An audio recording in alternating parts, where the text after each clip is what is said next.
بسم الله الرحمن الرحيم. السلام عليك يا أبا عبد الله. السلام عليك يا ابن. بسم اللہ الرحمن الرحیم. الحمدللہ الذی جعلنا من المتمسکین بولایت امیر المومنین. قال تبارک تعالی فی قرآن المجید. بسم اللہ الرحمن الرحیم. کل احسالکم علیہ اجر الا المودۃ فی القربہ. مومنین اکرام، آپ دیکھ رہے ہیں ہمارا آفیشیل یوٹیوب چینل. آج ہم جس سلسلے میں آپ کی خدمت میں حاضر ہوئے ہیں، جیسا کہ آپ جانتے ہیں کہ 8 شوال المکرم پوری دنیا میں یوم انہدام جنت البقیع کے عنوان کے ساتھ جناب سیدہ صلوات اللہ علیہا اور اہل بیت علیہم السلام سے عقیدت اور محبت رکھنے والے جو ہیں وہ اپنا احتجاج ریکارڈ کرواتے ہیں. مدینہ رسول اکرم صلی اللہ علیہ وآلہ وسلم نے سکونت اختیار کی جب ہجرت کی اور مکہ کو چھوڑا، اپنے آبائی وطن کو چھوڑا اور مدینہ آئے. مدینہ کو سرکار رسالت مآب صلی اللہ علیہ وآلہ وسلم نے پہلی اسلامی فلاحی ریاست کے طور پہ ایک معاشرے کی تشکیل دی. یہ وہی مدینہ تھا جسے امن کی جگہ قرار دیا گیا. یہ وہی مدینہ تھا جسے رسول نے اپنے دور میں پسے ہوئے لوگوں کا، جن کا معاشی استحصال ہو گیا تھا، انہیں عزت کے ساتھ زندگی دی اور پھر اسلام جو ہے وہ پھیلنا شروع ہوا.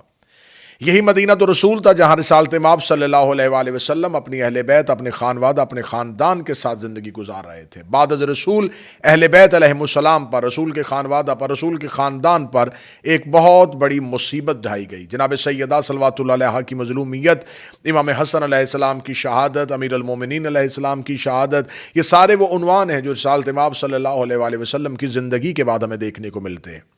اہل بیت سے محبت کا دعویٰ رکھنے والوں نے اس دعوے کو کھوکھلا کیا، لیکن حقیقت کو جاننے کی کوشش نہیں کی کہ آخر اہل بیت علیہم السلام کے ساتھ امت کی دشمنی کی وجہ کیا تھی. وہ کیا اسباب تھے جس کی وجہ سے رسول سے محبت کا دعویٰ کرنے والوں نے رسول کی اولاد کے ساتھ اپنی محبت کا حق ادا نہیں کیا.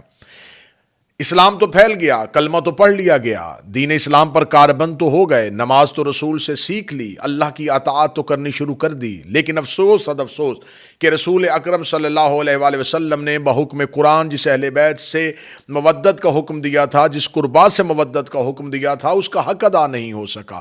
یہی وجہ ہے کہ مدینہ تو رسول میں، روضہ رسول کے پہلو میں، وہ ایک تاریخی قبرستان جو اسلام سے پہلے بقیع غرقد کے نام سے مشہور تھا، لیکن رسالت مآب کے خانوادہ کے ان شخصیات کے مدفن ہونے کے بعد یہی بقیع جنت ہو گیا. جنت البقیع کو مسمار کر دیا گیا، جنت البقیع کو منہدم کر دیا گیا. یہ کب ہوا؟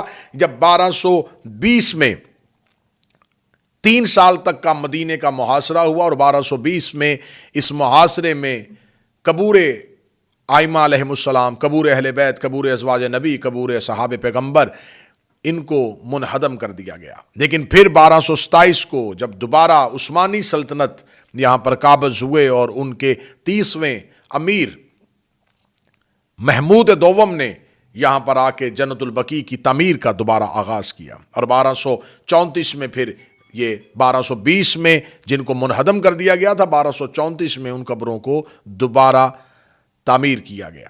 لیکن پھر ایسا ہوا کہ یہی سلسلہ آگے بڑھتا بڑھتا جب آگے گیا تو پھر 1344 8 شوال المکرم 21 اپریل 1925 کو مختلف مفتیوں اور محمد بن عبد الوہاب نجدی کے فتوے کے بعد قبور آئمہ، قبور اہل بیت علیہم السلام کو دوبارہ منہدم کر دیا گیا، ان کو دوبارہ مسمار کر دیا گیا.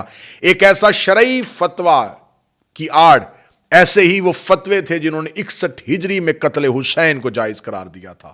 یہی وہ فتوے تھے جنہوں نے یزید کی حکمرانی کو ثابت کیا تھا.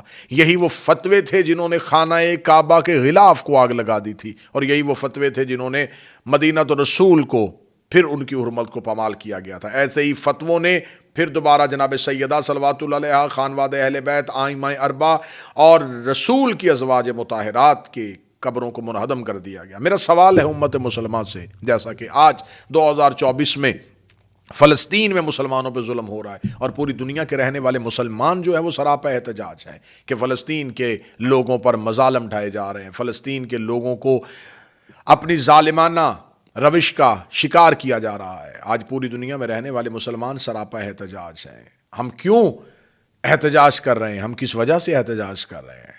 ہمارا احتجاج کیا ہے؟ ہمارا احتجاج یہ ہے کہ فلسطین جو ہے وہ ارض انبیاء ہے، وہاں پر مسجد اقصیٰ ہے، اور یہودی یہ چاہتے ہیں، صہیونی یہ چاہتے ہیں کہ اس مسجد اقصیٰ کو گرا دیں۔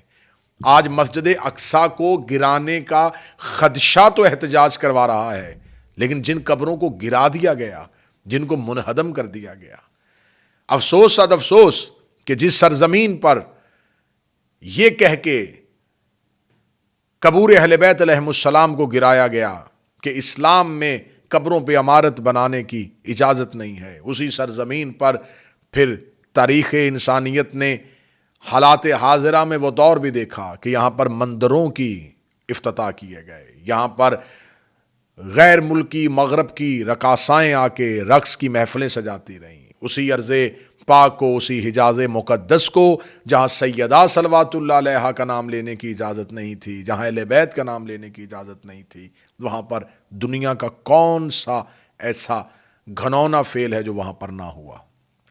آج ہم سراپا احتجاج ہیں 8 شوال المکرم، اس عنوان کے ساتھ کہ آج ہی کا وہ دن تھا جس دن ایک جھوٹے فتوے کی آڑ لے کر اہل بیت علیہم السلام کے قبور کو گرایا گیا۔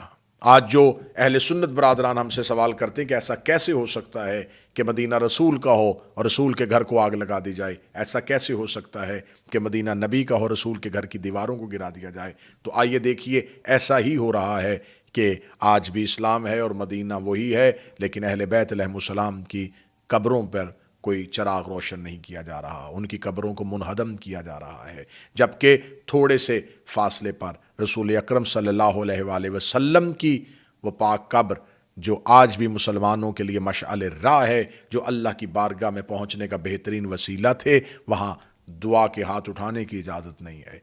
مکہ المکرمہ میں ابراہیم علیہ السلام کے قدموں کے نشان تو موجود ہیں، وہ پتھر تو موجود ہے، وہ تمام نشانیاں تو محفوظ رکھی ہوئی ہیں اور وہ رکھی جانی چاہیے، لیکن وہ لوگ، وہ ہستیاں، وہ شخصیات جنہوں نے اسلام کو زندہ کیا تھا، ان کی نشانیوں کو کیوں نہیں زندہ رکھا گیا؟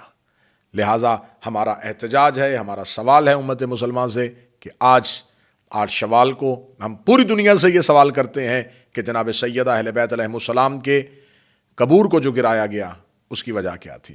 ان کو دوبارہ تعمیر کیا جائے، جنت البقیع کو دوبارہ تعمیر کیا جائے، روضہ سیدہ کو دوبارہ بنایا جائے، آئمہ کے روضوں کو دوبارہ بنایا جائے، اور صرف وہاں پر شیعوں کے آئمہ کی نہیں، وہاں پر 70,000 اصحاب پیغمبر کی قبور ہیں، وہاں پر رسول اکرم کی بیویوں کی قبر ہیں، وہاں پر حضرت فاطمہ بنت اسد جناب امیر المومنین کی والدہ کی قبر ہے، وہاں پر جناب حضرت عباس ابن عبد المطلب کی قبر ہے، وہاں پر آل ابی طالب ہے، وہاں پر آل جعفر طیار ہے، وہاں پر ایسی مقتدر شخصیات ہیں کہ جن کی تاریخوں میں نظیر نہیں ملتی اور مثال نہیں ملتی۔ خداوند متعال ہمیں اہل بیت علیہم السلام سے محبت اور اہل بیت کے دشمنوں سے نفرت کا سلیقہ عطا فرمائے۔ السلام علیکم یا علی علیہ السلام۔